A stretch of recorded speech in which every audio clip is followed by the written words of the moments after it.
નમસ્કાર, મિડ ન્યૂઝમાં આપનું સ્વાગત છે। આપની સાથે હું છું ચિત્રા। બુલેટિનની શરૂઆત કરીએ। ગાંધીનગરના કલોલની ગાર્ડન સિટી સોસાયટીમાં બંધ પડી રહેલા મકાનમાં બ્લાસ્ટની ઘટના બની। 2 વ્યક્તિના મૃત્યુ થયા છે। સમગ્ર ઘટનામાં 3 વ્યક્તિ ઇજાગ્રસ્ત થયા છે।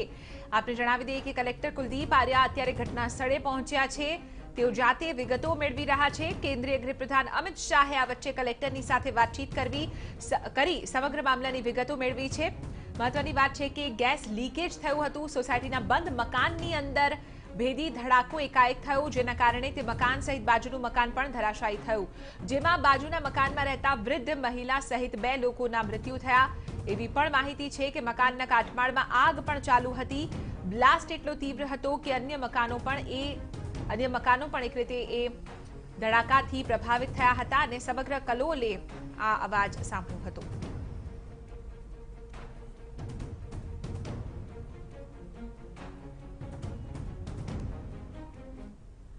आज मुद्दे વધુ જાણકારી આપી રહ્યા છે ટીવી 9ના સંવાદદાતા નિર્મલ દવે। નિર્મલ, જે વિસ્ફોટ થયો છે તેને લઈને અત્યારે શું તપાસની ગતિવિધિઓ આગળ વધી છે? કલેક્ટર ત્યાં પહોંચ્યા છે, કઈ રીતે તપાસ આગળ વધી રહી છે?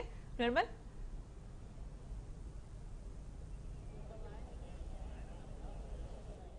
જે ઘટનાની રાષ્ટ્રીય સ્તર પર કેન્દ્રીય નેતા નોંધ લેતા હોય તે બાબતની હજી સુધી રાજ્ય સરકારે નોંધ લીધી હોય તેવું લાગતું નથી, પરંતુ સ્થાનિક વહીવટી તંત્રના જે વડા છે તે અહીં પહોંચી ગયા છે।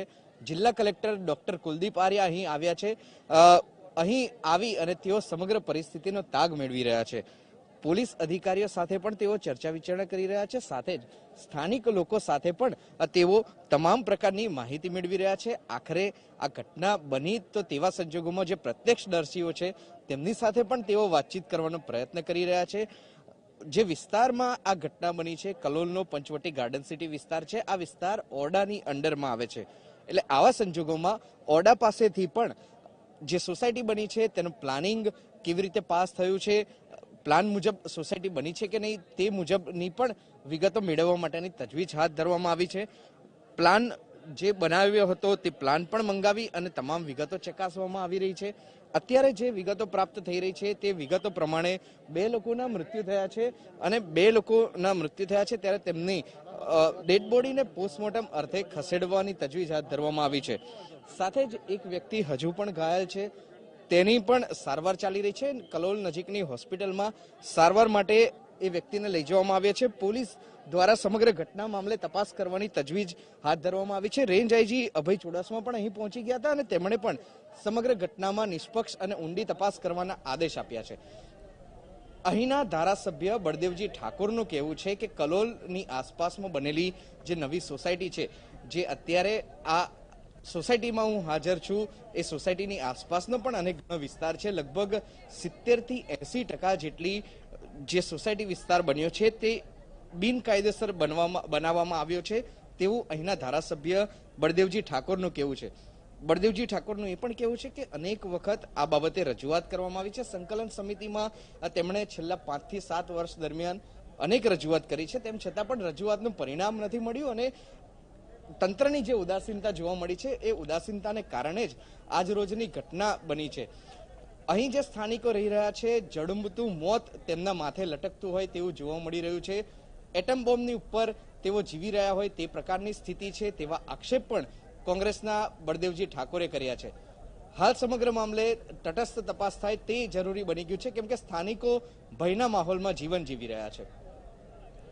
બિલકુલ, તો સમગ્ર મામલે આપે તસવીર જોઈ। અમારા સંવાદદાતાએ જે રીતે જાણકારી આપી તે અનુસાર અત્યારે તો રાજ્ય સરકાર તરફથી તેની કોઈ નોંધ નથી લેવામાં આવી, પણ કલેક્ટર અહીં પહોંચ્યા છે। નિર્મલ, આભાર સમગ્ર મામલે જાણકારી આપવા બદલ। આ વચ્ચે કેન્દ્રીય ગૃહપ્રધાન અમિત શાહે કલેક્ટર સાથે વાતચીત કરીને વિગતો મેળવી છે। કલોલના ગાર્ડન સિટી સોસાયટીની આ સમગ્ર ઘટના કે જ્યાં ગેસ લીકેજ થતા સમગ્ર ઘટના બની હતી અને સવારથી જ આપણે જણાવી દઈએ કે અહીં ગેસ લીકેજ થઈ રહ્યું હતું। કલેક્ટર કુલદીપ આર્યાએ પણ આ વચ્ચે પત્રકાર પરિષદ કરી અને તેઓએ કહ્યું કે ઓએનજીસી એક તરફ કહ્યું છે કે તેમની લાઈન નથી, પરંતુ સાથે સાથે ત્યાં સાબરમતી ગેસ કનેક્શન પણ આપવામાં આવ્યું છે, એટલે કે કઈ પાઇપલાઇનમાંથી ગેસ લીકેજ થયો છે તેનું હજુ ઊંડાણપૂર્વક તેની ચકાસણી કરવામાં આવી રહી છે।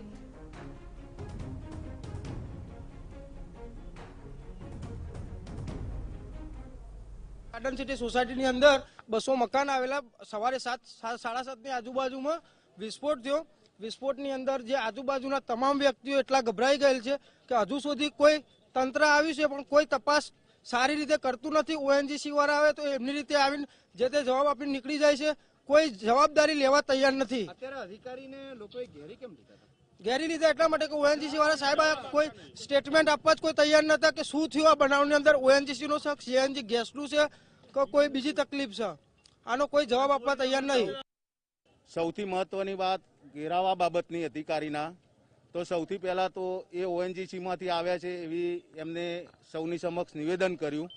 ત્યારબાદ આ વિસ્ફોટમાં કંઈક એમના ઓએનજીસીના તરફથી બ્લાસ્ટ થયો હોય એવું એમના મગજમાં ફીલ થવાથી એ જવાબદારીમાંથી છટકી જવા માટે થઈ અને અહીંયા એવું કીધું કે હું તો આર્મીમાંથી આવેલો છું અને એમ કરીને ગાડીમાં બેસી જઈ. એટલે અહીંયા સ્થાનિક લોકોએ એમના જવાબ માટેને પ્રેરિત કર્યા કે સાહેબ જવાબ આપો, આનું શું થયું છે. એટલે એ કે હું આર્મીમાંથી આવ્યો છું અને ગાડીમાં બેસી એ પોતે એવો બચાવ કરતા હતા કે હું તો આર્મીમાંથી આવેલો છું. એકચ્યુઅલી એમની ગાડી ઉપર ઓએનજીસી અમદાવાદ એસેટ એવું બોર્ડ મારેલું જ છે. તો 3 તસવીરમાં આપને સમગ્ર ઘટના જે છે તેનો અંદાજ આવી જશે. તસવીરોમાં આપ જોઈ શકો છો ધડાકાથી જે મકાન ધરાશાયી થયું, કયા પ્રકારની સ્થિતિ અહીં થઈ હતી, કારણ કે ગેસ લીકેજ થયું અને તેનાથી એકાએક ભેદી ધડાકો થયો. જે બાદ જે તસવીરો આપ જોઈ રહ્યા છો, આજુબાજુની જે ગાડીઓ ત્યાં પાર્ક કરવામાં આવી હતી તેને પણ ભારે નુકસાન થયું છે. કારનો જાણે કે કચ્ચરગાન નીકળી ગયો છે અને સ્થાનિકોમાં રોષ વ્યાપ્યો છે, કારણ કે ગેરકાયદે અહીં બાંધકામ કરવામાં આવ્યું છે. નીચેથી ઓએનજીસીની ગેસની પાઇપલાઇન જઈ રહી છે, તેના ઉપર રહેણાંક વિસ્તાર બનાવવામાં આવ્યો છે, જે એક રીતે મોતને આમંત્રણ આપનારું છે.